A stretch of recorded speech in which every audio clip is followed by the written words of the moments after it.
Right, so hello and welcome back to Books and Things. My name's Katie and this is my November wrap-up.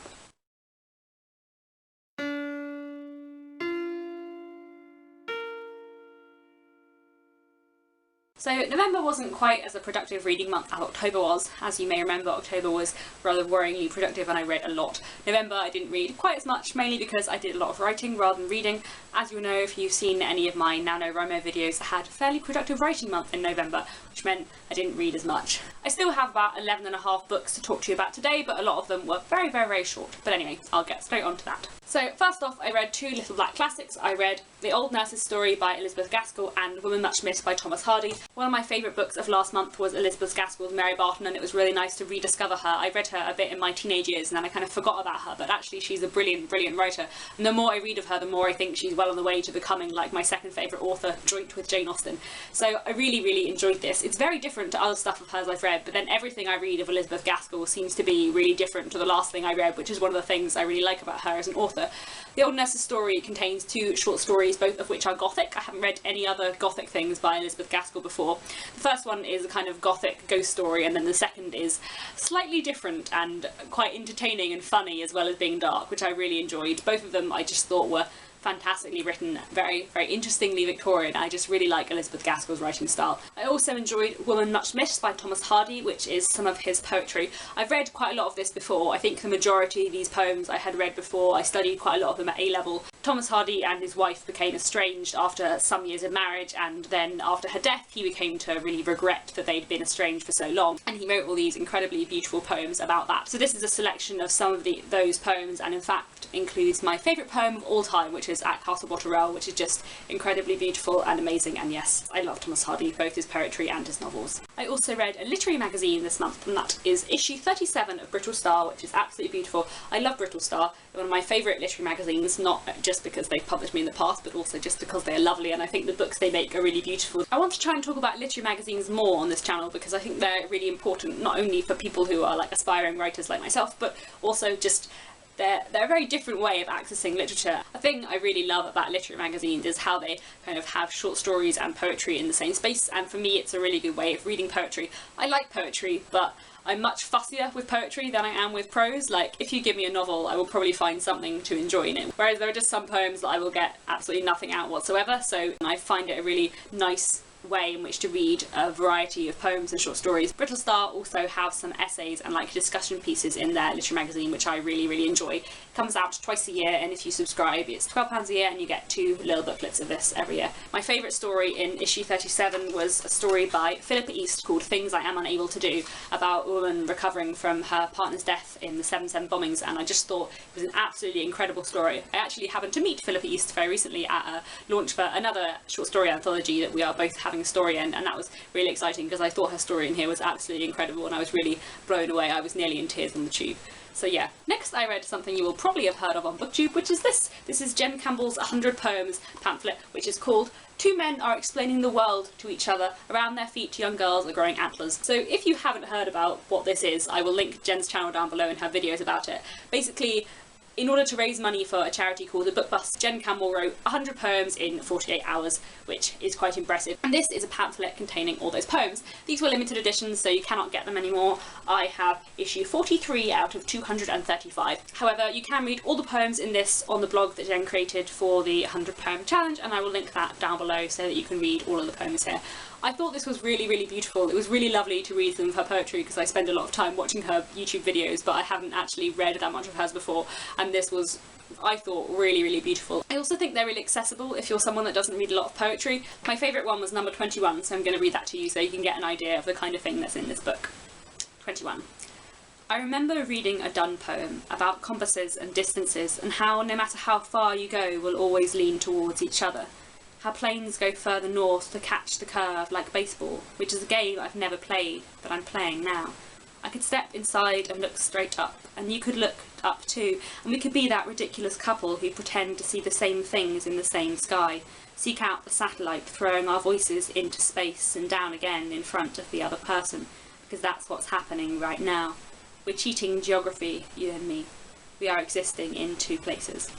I also read a graphic novel this month, which is very, very unusual for me. This is Jane the Fox and Me. I have borrowed this, so I'm going to give it back tomorrow, but I thought I would show you what it looks like before then. I don't normally read many graphic novels, but I heard about this on Sabrina's channel, that's Unmanaged Mischief, and just what she was saying about it, it just sounded like absolutely the kind of thing for me and a really good place to start with graphic novels. It's about a teenage girl who's getting bullied at school and finds solace in reading Jane Eyre. It is, I think, absolutely beautiful, and what I really love about it is that all the things in the girl's kind of present real day life are in black and white, and then the bits where she's in Jane Eyre are all in colour, which I just thought was really nice and a really lovely touch. I thought it was a really beautiful, touching story and just really well done. And I read a book of comics, which is Cat Person. This was recommended to me by Chantel from Bookhands. I will link her channel down below.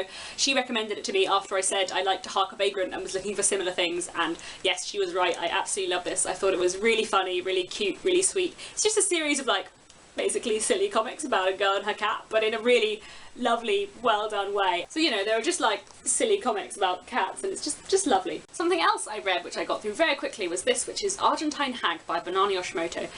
I like Banani Yoshimoto a lot, as you may have gathered from previous wrap-ups. I read her book Kitchen back in February, and since then I've been on a mission to read everything she's ever written. I have one left now that's been translated into English, which is Amrata? I don't really know how to say it, but that's the only one I've got left now. Is there only one to go? I had a panic when I got this book in the post because I saw that it was this way up and I thought, oh my goodness, I've accidentally ordered it in Japanese. However, it is in fact in both English and Japanese, which I think is really cool, and it also has a lot of very exciting illustrations. Every page is in both English and Japanese. I do not read Japanese, but it still felt quite exciting to read a book that had Japanese in it and to kind of see how it would look in Japanese. That was just quite cool. It's about a young girl who's about 18 who loses her mother, and after the death of her mother, her father takes up with another woman, gets this girlfriend who is referred to as the Argentine Hag and is a bit of a mysterious character. It's kind of about the girl's relationship both with her father and then with the person that effectively becomes her stepmother, the Argentine Hag. And it's just really lovely and touching and beautiful, as Banani Yoshimoto always is, and I'm so excited to read the final one of hers I have to read, but also I'm really scared because after that I won't have any more Banani Yoshimoto to read, and that'll be really sad.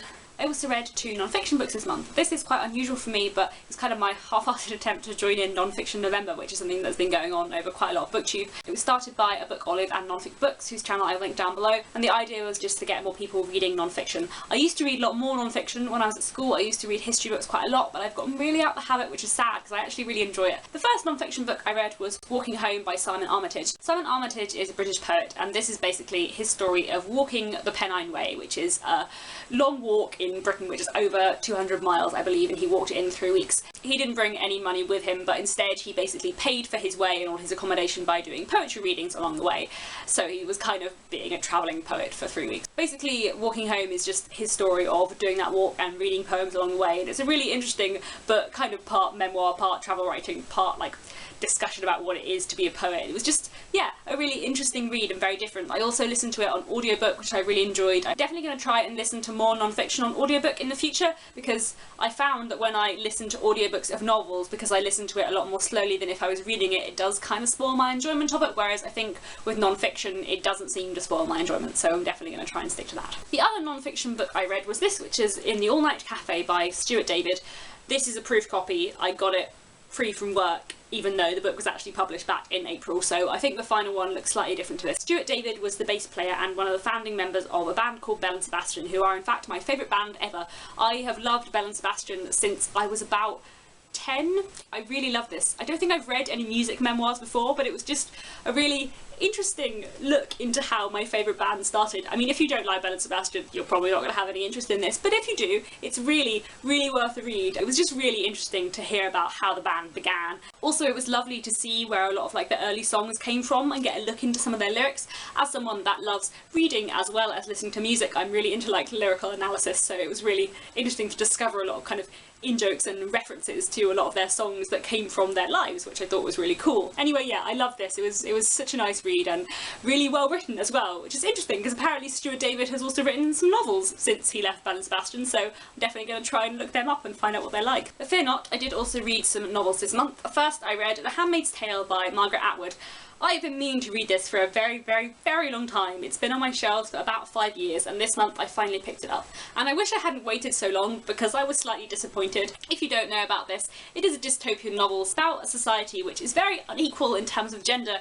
Basically, as a woman you have a few options in life. A lot of women also end up being handmaidens, and basically their job is to produce children for married couples, because a lot of people in this society cannot produce children and are now infertile, and that's kind of their role. And this is a story from one of the handmaids whose job is basically to sleep with a man who is kind of her master, and then to produce children for him and his wife in a very odd way. It's quite creepy. So basically The Handmaid's Tale is for sexism what 1984 is for extreme communism. I did like it, but I was a bit disappointed. I think partly just because I've heard so much about this book and I was expecting to really love it, and there were just some things that for me didn't work. I did a full review on this on my blog, which is a very long review, so I will link that down below so you can have a look in more detail about why I wasn't enamoured with this book. I really appreciate what it was trying to do, and I am impressed by its aims and the world it sets out, but I just couldn't quite credit the dystopia. It seemed to have happened very fast without any proper cause, and I know that's because the story we're getting given in this book is a very personal story. It's not the story of how this world came to be, it's just the story of what it's like to live in this world, but